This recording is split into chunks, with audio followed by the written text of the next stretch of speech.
दोस्तों, मैं डॉक्टर योगेंद्र साहू आज आपको अपेंडिक्स के बारे में बताऊंगा। अपेंडिक्स हमारे शरीर में एक वेस्टिजियल ऑर्गन होता है। वेस्टिजियल ऑर्गन का मतलब होता है कि ऐसा ऑर्गन जिसका हमारे शरीर में कोई फंक्शन नहीं है। इसी तरह से अपेंडिक्स हमारे शरीर में कोई भी काम नहीं करता है, लेकिन इसमें कई बार सूजन आ जाती है। सूजन के क्या कारण होते हैं? सूजन का जो मुख्य कारण होता है, जो लगभग 60% कंट्रीब्यूट करता है, और ये हर एक एज ग्रुप के लिए है। खास करके ये जो यंग पेशेंट होते हैं उनमें मुख्य कारण होता है। इसमें क्या होता है कि जैसे अपेंडिक्स एक फिंगर लाइक स्ट्रक्चर होता है, जहां पे हमारी छोटी आंत बड़ी आंत से जुड़ती है, तो ये बड़ी आंत का एक तरह से एक्सटेंशन होता है।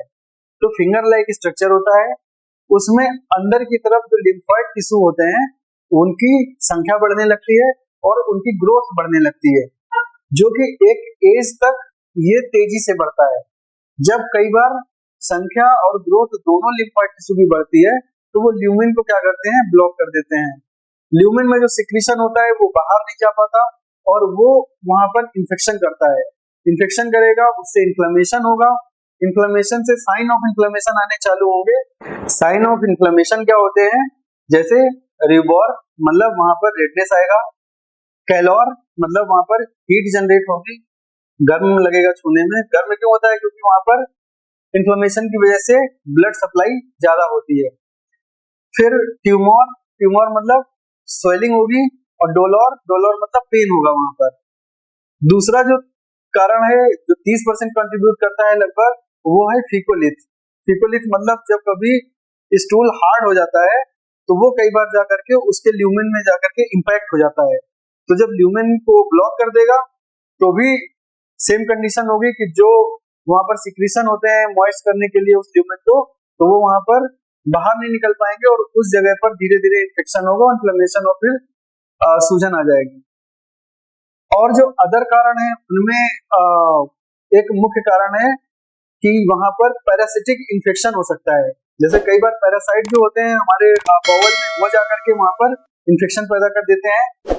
कई बार फॉरेन बॉडी जाकर के वहां पे इम्पैक्ट हो जाती है, और कई बार ऐसा होता है कि वहां पर ट्यूमर, जिनमें कि मोस्टली कार्सिनोइड ट्यूमर या एड्नोकार्सिनोमा होता है, जिसकी वजह से यहाँ पर सूजन आती है। अब अगर किसी को मान लीजिए अपेंडिक्स में सूजन आ गई, तो उसको हम पहचानेंगे कैसे?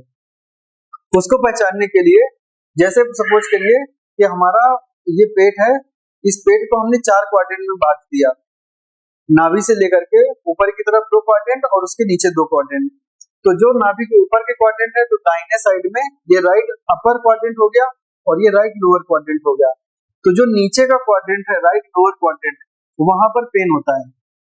वहां पे पेन क्यों होता है? क्योंकि वहां पर अपेंडिक्स का लोकेशन होता है। अपेंडिक्स हमारी यहाँ पर बड़ी आंत से की शुरुआत होती है और यहीं पर अपेंडिक्स होता है। तो पेन कहाँ पर होता है? उस पॉइंट का एक स्पेसिफिक नाम दिया गया है। उस पॉइंट का नाम होता है मैकबर्नीज पॉइंट।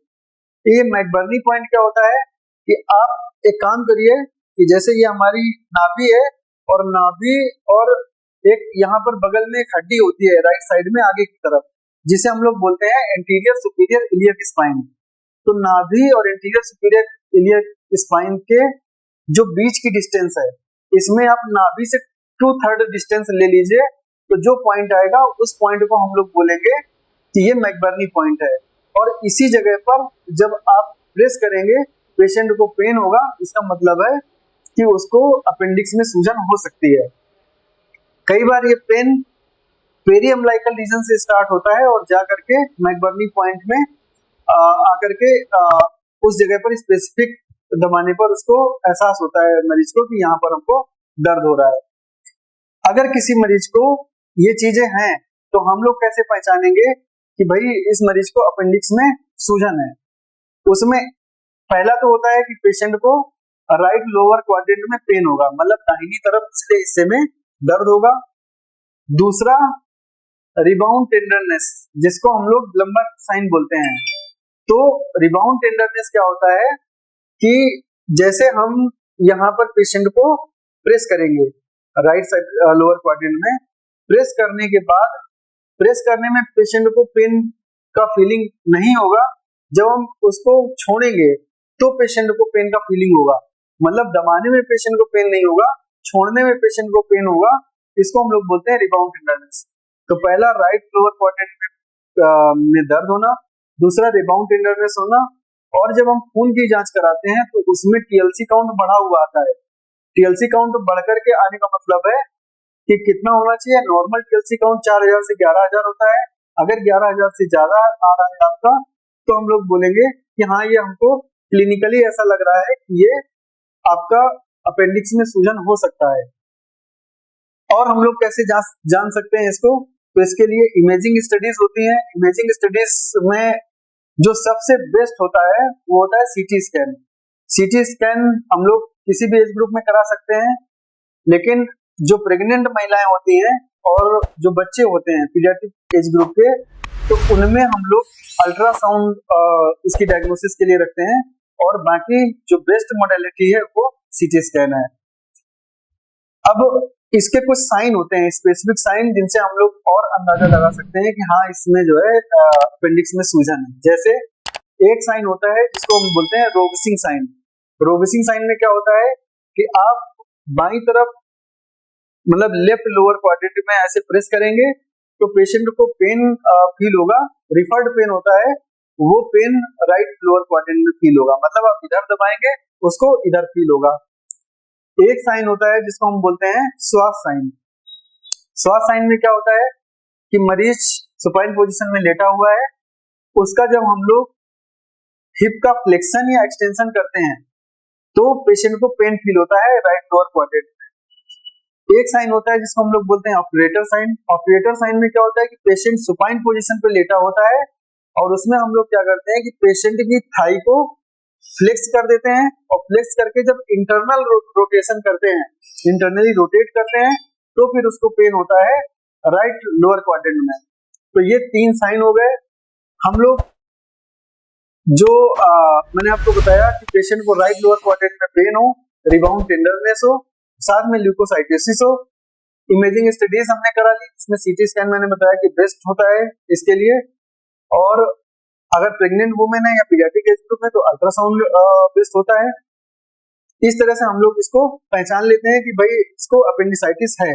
अब इसका इलाज क्या है, तो अगर किसी को अपेंडिसाइटिस डिटेक्ट हो रहा है, एक्यूट अपेंडिसाइटिस है, तो इसका जो इलाज होता है वो होता है कि सीधे सीधे उस अपेंडिक्स को निकाल लिया जाए, मतलब अपेंडिसेक्टमी कर दी जाए। इसकी 2 विधियां हैं, एक तो है चीरा द्वारा मतलब ओपन, और दूसरा है लेप्रोस्कोपिक, दूरबीन डाल करके भी इसको आराम से निकाला जा सकता है। अगर ये नहीं निकाला जाए तो इसके कॉम्प्लिकेशन क्या हो सकते हैं। सबसे ज्यादा कॉम्प्लिकेशन होता है कि ये जब इसमें सूजन आती है, पस बनता है और ये गैंग्रीनस हो जाती है, तो कई बार ये फट जाती है, मतलब परफोरेशन हो जाता है इसका, और परफोरेशन होने के बाद फिर कई सारे कॉम्प्लिकेशन पेशेंट को फेस करने पड़ते हैं। तो कहा यह जाता है कि अगर पीडियाट्रिक एज ग्रुप में आपको अपेंडिक्स में आपने सूजन डिटेक्ट कर लिया तो उसी दिन उसको ऑपरेट करा देना चाहिए। तो इसका जो फाइनल ट्रीटमेंट है, मतलब ट्रीटमेंट ऑफ चॉइस है, वो अपेंडिसेक्टमी है। Thank you.